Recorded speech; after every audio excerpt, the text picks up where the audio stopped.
Hi, I'm Bill Bailey with the Food Channel, and we're here today at the School Nutrition Association's Annual National Conference, and we're here with the Advance Food Company, and we're talking to Michael Turley, who is Vice President, and Jill Parker, who is Dietitian, and what was the rest of your title? School Nutrition Specialist. Okay, great.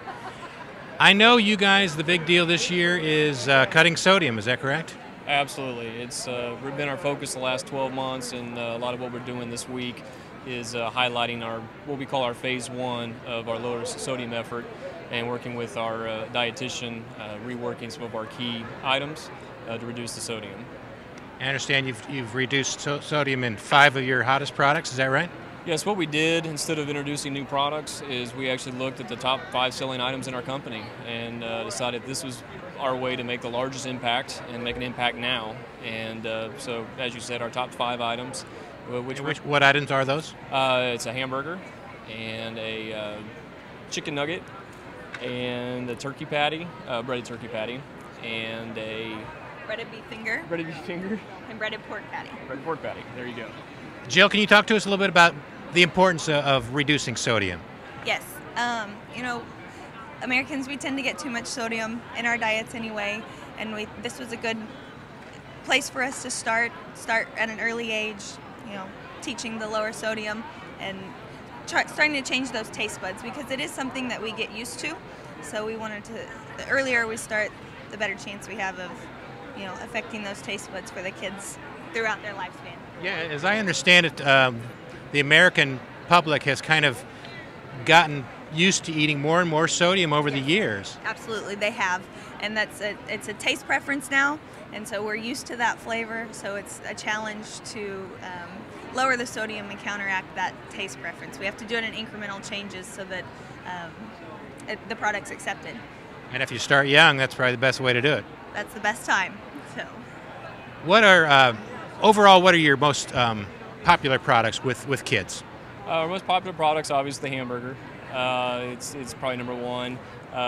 Meatballs. We do a lot of varying flavor profiles of meatball, and another one we're really kind of seeing a reemergence in is a meatloaf.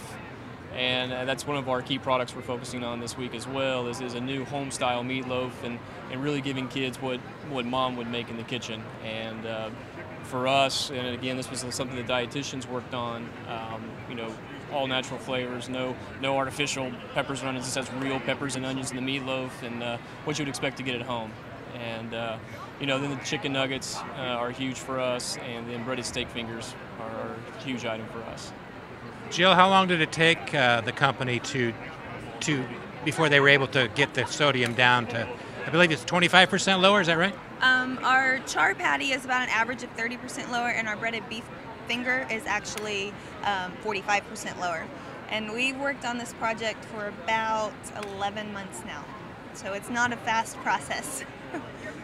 But you've got them ready in time for the new school year. But we've got them ready in time for the new school year, and we're very excited about them. They've turned out really well. We're very excited about the line. We think they're going to be very successful. So. Have the SNA members that have been coming to the booth, are they excited about the new deal? Yes, they are. We've had nothing but positive feedback. Very excited, and in particular, a lot of what we're doing is try to help them be responsive to the new IOM guidelines and the new the American Dietary Guidelines. But we also have to think about their job, and what we try to do is make an easy transition for them to meet those guidelines. So they've been very appreciative that we went after our core items and changed them. And so it's the same hamburger they've been buying from Advanced Food Company, but now they get one that helps them meet the guidelines, and it's 25% reduced sodium. So they've all been very excited about it. And you can't tell the difference in taste? Absolutely cannot tell the difference.